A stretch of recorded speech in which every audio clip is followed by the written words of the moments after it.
But as he got closer, he was appalled by what he found. He had discovered the lost erotic temples of India, temples which even today are shrouded in secrecy.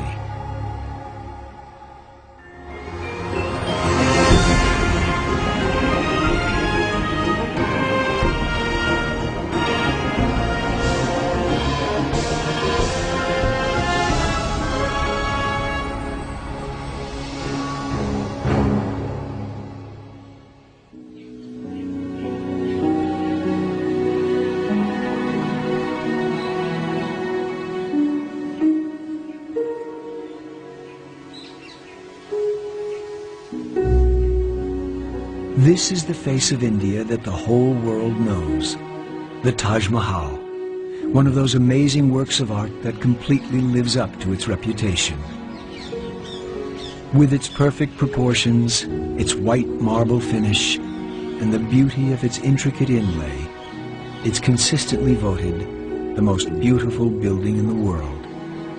It was built for love by a Muslim emperor in the mid-1600s, about the same time Versailles was being created for the kings of France.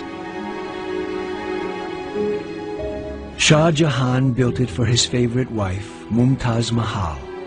She died giving birth to their 14th child, and as she lay dying, she made Shah Jahan promise he would build her the most beautiful tomb in the world.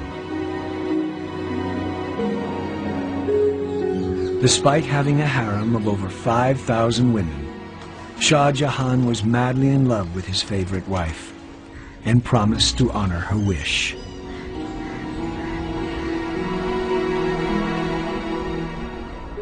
The emperor collected gems, so his craftsmen carved gemstones into flowers and shapes, carefully slicing thin sections of jade, lapis, amber, jasper, and amethyst, and then inlaying them into the white marble.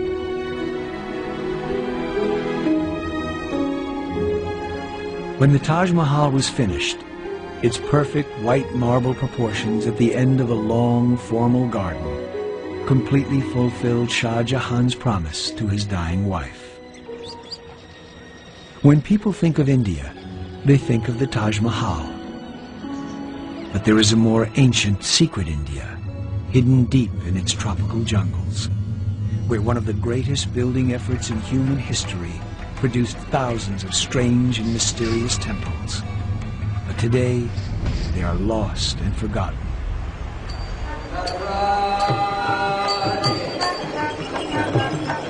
This is India's deep south, the heartland of traditional Indian faith and culture, a land of dazzling emerald green rice fields and immense palm forests, where every few miles a temple soars above the surrounding countryside.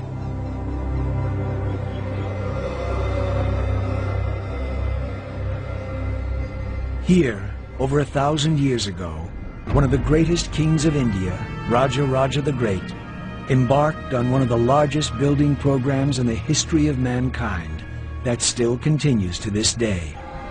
He and his successors moved more stone than the Great Pyramid of Giza, and his artists created some of the greatest treasures the world has ever seen. Over time, Raja's temples became larger and larger. This one is so vast that more than 200 Taj Mahals could fit comfortably within its walls. Why did Raja do it? Well, it was the same motive that built Europe's cathedrals and Egypt's pyramids. He was moved by the power of faith.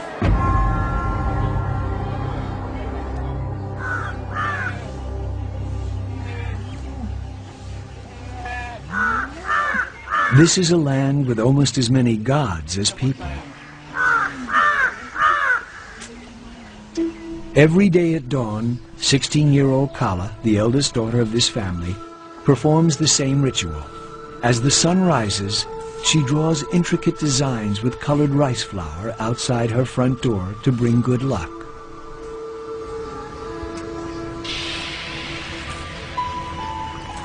Throughout southern India, women create these unique designs called columns.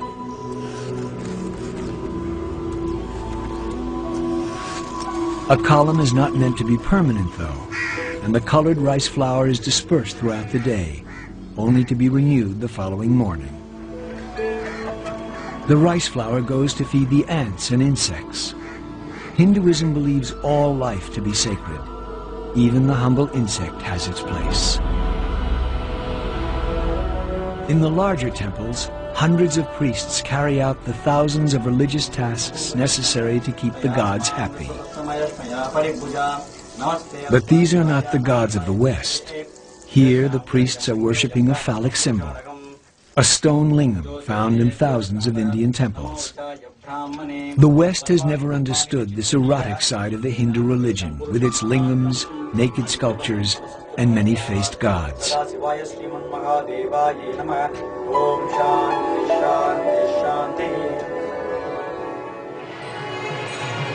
During festivals, the gods are taken from their shrines and paraded around the temple grounds. At the end of the day, their costumes are changed, and they are put to bed for a few hours' rest. Indians believe that if these rituals are performed correctly, the gods will favor the villagers, cure their ills, protect their harvests, and bless their lives. For any religion to flourish, it helps to have friends in high places. But for Hinduism, with its vast temples and thousands of priests, it is absolutely essential. So India was lucky to have in Raja Raja the greatest patron of arts in all its long history.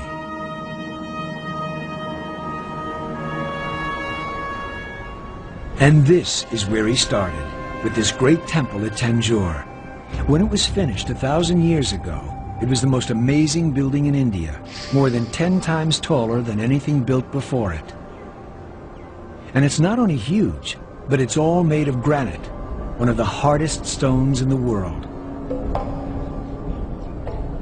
The personality of Raja Raja is stamped all over this building. The most successful king the South ever produced had to build the greatest temple ever seen.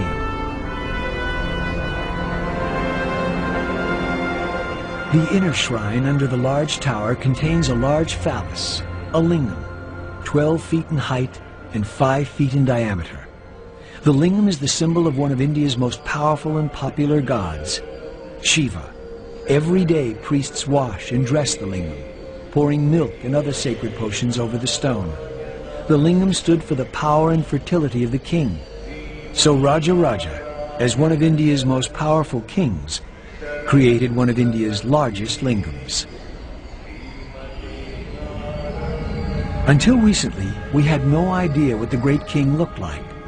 But then archaeologists made a sensational discovery.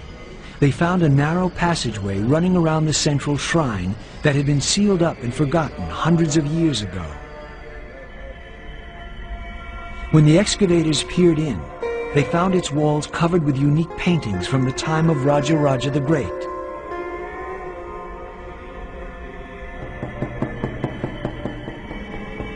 Because Raja Raja was a devotee of the god Shiva, the walls are covered with scenes of the god's exploits.